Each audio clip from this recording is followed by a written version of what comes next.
बिस्मिल्लाहिर्रहमानिर्रहीम। तफसीरुल मंतिक का चौथा सबक हमने मुकम्मल तफसील के साथ पढ़ लिया है। इनकी मिसालें भी हमने पढ़ ली हैं, इबारत भी हमने हल कर ली है। इस सबक का आखिरी हिस्सा है मशक़ी सवालात।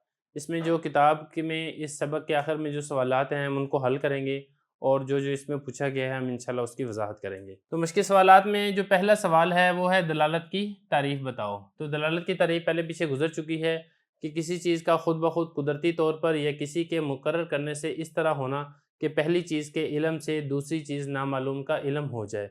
पहली चीज़ को दाल और दूसरी को मदलूल कहते हैं और दाल के मदलूल को बतलाने को दलालत कहा जाता है। तो ये दलालत की तारीफ़ हो गई है। दूसरे नंबर पर है वज़ह की तारीफ़ करें। वज़ह कहते हैं एक चीज़ का दूसरी चीज़ के साथ ख़ास कर देना या दूसरी चीज़ के साथ इस तरह मुकर्रर कर देना कि पहली चीज़ के इल्म से दूसरी चीज़ का भी इल्म हो जाए, इसको वज़ह कहते हैं। तो जिसको ख़ास किया गया है उसको मौज़ू कहते हैं, जिसके लिए ख़ास किया गया है उसको मौज़ू लहू कहते हैं और मौज़ू का मौज़ू लहू के लिए ख़ास करने को वज़ह कहा जाता है। तो ये वज़ह की तारीफ़ हो गई। और तीसरा सवाल है दलालत लफ्ज़िया और गैर लफ्ज़िया की तारीफ़ करें और इन दोनों की किस्में बताएं। आसान बात है, दलालत लफ्ज़िया उसको कहते हैं जिसमें दाल लफ्ज़ हो और दलालत गैर लफ्ज़िया उसको कहते हैं जिसमें दाल लफ्ज़ ना हो। ये तो हो गया दलालत लफ्ज़िया और गैर लफ्ज़िया की तारीफ़। और आगे है इन दोनों की किस्में बताओ। तो इन दोनों की तीन किस्में हैं, दलालत लफ्ज़िया वज़इया, दलालत लफ्ज़िया तबइया, दलालत लफ्ज़िया अक़लिया। इसी तरह गैर लफ्ज़िया की भी यही तीन किस्में हैं, दलालत गैर लफ्ज़िया वज़इया, दलालत गैर लफ्ज़िया तबइया और दलालत गैर लफ्ज़िया अक़लिया। अगर उसमें वज़ह का दखल है तो वो वज़इया है, अगर तबीयत का तकाज़ा है तो तबइया है और अगर अक़ल का तकाज़ा है तो अक़लिया है। ये इन दोनों किस्मों के अंदर मुश्तरका है। तो ये तीन सवालात यहाँ पर हमारे मुकम्मल हो गए हैं। इसके बाद चंद मिसालें हैं जो इन्होंने हज़रत ने दी हैं और उनके बारे में पूछा गया है कि कौन सी दलालत है उसको वाज़ेह करें, वो भी हम यहाँ पे लिख लेते हैं। अगला सवाल है अमसिला ज़ेल में गौर करके बताओ कि कौन सी दलालत है और ये भी बतलाओ दाल कौन है और मदलूल क्या है। तो कुल 6 इसमें सवालात हैं, इनमें से हर एक के मुतालिक आपने ये बताना है कि इसमें दाल कौन है और दूसरा मदलूल क्या है और दलालत की कौन सी किस्म है। देख लेते हैं। सबसे पहला है सर का हिलाना हाँ या नहीं। जब आपने जी हाँ बताना हो तो आप सर को ऊपर से नीचे की तरफ हिलाते हैं, आपने इनकार करना हो तो सर को दाएं से बाएं तरफ हिलाया जाता है। तो यहाँ पर भी दलालत है, सर को ऊपर से नीचे हिलाना ये दाल है और ये दलालत करता है जी हाँ के ऊपर। तो दाल सर का ऊपर से नीचे की तरफ हिलाना है और मदलूल जी हाँ है। इसी तरह सर का दाएं से बाएं जानिब हिलाना ये दाल है, दलालत करता है इनकार करने के ऊपर। तो इनकार मदलूल है और सर का दाएं से बाएं जानिब हिलाना ये दलालत है। तो दाल और मदलूल आपने समझ लिया। अब आपने ये समझना है कि दलालत की कौन सी किस्म है।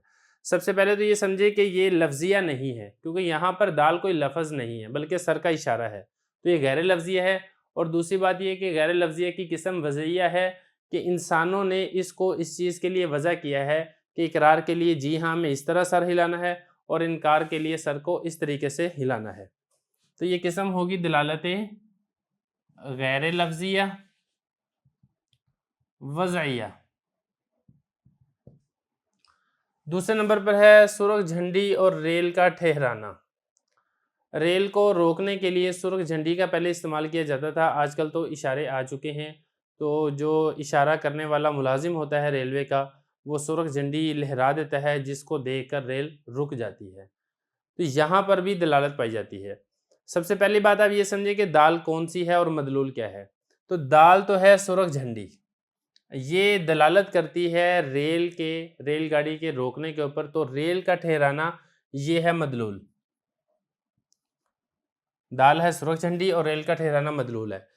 दाल और मदलूल आपने समझ लिया। अब ये समझना है कि ये दलालत की कौन सी किस्म है। तो लफ्ज़िया तो नहीं है क्योंकि यहाँ पर कोई लफ्ज़ नहीं है, गैर लफ्ज़िया है और गैर लफ्ज़िया में से ये किस्म है दलालत की वज़िया, क्योंकि इंसानों ने इसको इस चीज़ के लिए वज़ा और मुकर्रर किया है कि रेल को रोकने के लिए सुर्ख रंग की झंडी को लहरा दिया जाता है। तीसरी किस्म है तार के खटके की आवाज़, तार का मजमून। ये पुराने ज़माने में होता था, ये आजकल के ज़माने में नहीं है। पोस्ट ऑफिस के अंदर एक मशीन होती थी जिसको टेलीग्राफ कहा जाता था। तो उसमें से तार के खट खट खट खट की आवाज़ आती थी। असल में वो पीछे जो बंदा तार का मजमून लिखवा रहा होता था, उन्होंने उसके मुकाबले में एक आवाज़ मुकर्रर की होती थी। तो उस तार की मशीन टेलीग्राफ से वैसी आवाज़ खट खट की तरह आ रही होती थी। جو ناواقف ہوتا تھا اس مشین کی آواز سے کون سے حرف کے مقابلے میں کون سی آواز کو وضع اور مقرر کیا گیا ہے، اس کے لیے تو ساری آوازیں برابر ہوتی تھیں، لیکن جو ٹیلی گراف ماسٹر ہوتا تھا وہ ان آوازوں سے اور ان آوازوں کے پیچھے جو الفاظ اور حروف ہوتے تھے اس کو پہچان ہوتی تھی، تو وہ ان حروف کے مطابق آواز سے وہ سمجھ جاتا تھا کہ اس کے پیچھے کون سا لفظ اور حرف بولا جا رہا ہے۔ تو یہاں پر سب سے پہلے تو یہ سمجھیں کہ تار کے کھٹ کھٹ کی جو آواز ہے یہ دال ہے، یہ دلالت کرتی تھی اس مضمون کے اوپر یا اس الفاظ کے اوپر جو پیچھے دوسری جگہ پر رہنے والا اس مضمون کو لکھواتا تھا۔ تو تار کا جو مضمون تھا یہ تھا مدلول۔ تو یہ طریقہ ہوتا تھا کہ کسی کو اگر کوئی جلدی کوئی چیز بھیجنی ہوتی تھی کوئی مضمون تو تار کے ذریعے بھیجی جاتی تھی، وہاں پہ لکھوا دیتے تھے اور دوسری جگہ پر وہ ایسے آواز آتی تھی جس سے وہ وہی تحریر لکھ دی جاتی تھی۔ تو تار کے کھٹکے کی آواز یہ دال ہے اور تار کا مضمون یہ مدلول ہے۔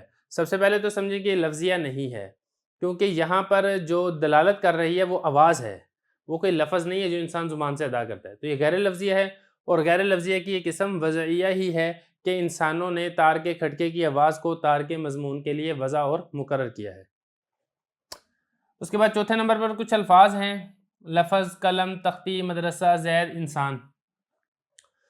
اگر تو یہ الفاظ آپ زبان سے ادا کریں تو پھر تو یہ لفظیہ ہیں اور وضعیہ ہیں، کہ لفظیہ ہیں کہ انسان زبان سے ان کو ادا کر رہا ہے اور ان کی وضع ایک مخصوص چیز کے لیے ہے، جیسے قلم ہے تو قلم کی وضع ایک مخصوص آلے کے لیے ہے جو میں نے ہاتھ میں پکڑا ہوا ہے، یا اسی طرح تختی ہے، مدرسہ ہے، زید ہے، انسان ہے۔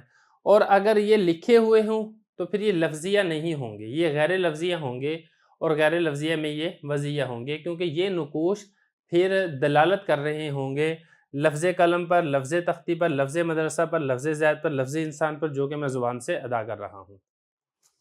پانچویں نمبر پر ہے دھوپ اور آفتاب۔ اب یہ دھوپ دلالت کرتی ہے آفتاب یعنی سورج کے اوپر۔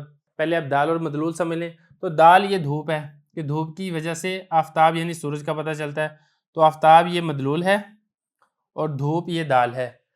اور دلالت کی کون سی قسم ہے؟ تو دلالت لفظیہ نہیں ہے، کیونکہ یہاں پہ دھوپ کوئی لفظ نہیں ہے جو آپ زبان سے ادا کر رہے ہیں، بلکہ یہ ایک چیز ہے جو آپ اپنی آنکھوں سے دیکھ رہے ہیں، تو یہ دلالت غیر لفظیہ ہے۔ اور دلالت غیر لفظیہ میں یہ دلالت عقلیہ ہے کہ انسان کی عقل کے ذریعے سے اس کو پتہ چل جاتا ہے کہ یہاں پہ دھوپ نکلی ہوئی ہے۔ چھٹے قسم پر کچھ آوازیں ہیں، آہ، اوہ، اوہ۔ اب یہ الفاظ جو انسان اپنی زبان سے ادا کرتا ہے یہ انسان کی جو دلی رنج ہے اس کے اوپر دلالت کرتے ہیں، تو یہ الفاظ ہوں گے دال جو انسان اپنی زبان سے ادا کرتا ہے، اور جو اس کے دل کے اندر رنج ہے، تکلیف ہے، وہ ہوگا مدلول۔ اور دلالت کی یہ کون سی قسم ہوگی؟ چونکہ یہاں پہ دلالت کرنے والے الفاظ ہیں تو یہ دلالت لفظیہ ہیں، اور یہ الفاظ چونکہ طبیعت کے تقاضا کی وجہ سے بولے جاتے ہیں لہذا یہ لفظیہ میں دلالت طبیعیہ ہے۔ تو یہاں تک ہماری مشق بھی مکمل ہو چکی ہے، اب اس کے بعد ہم انشاءاللہ 5ویں سبق کا آغاز کریں گے۔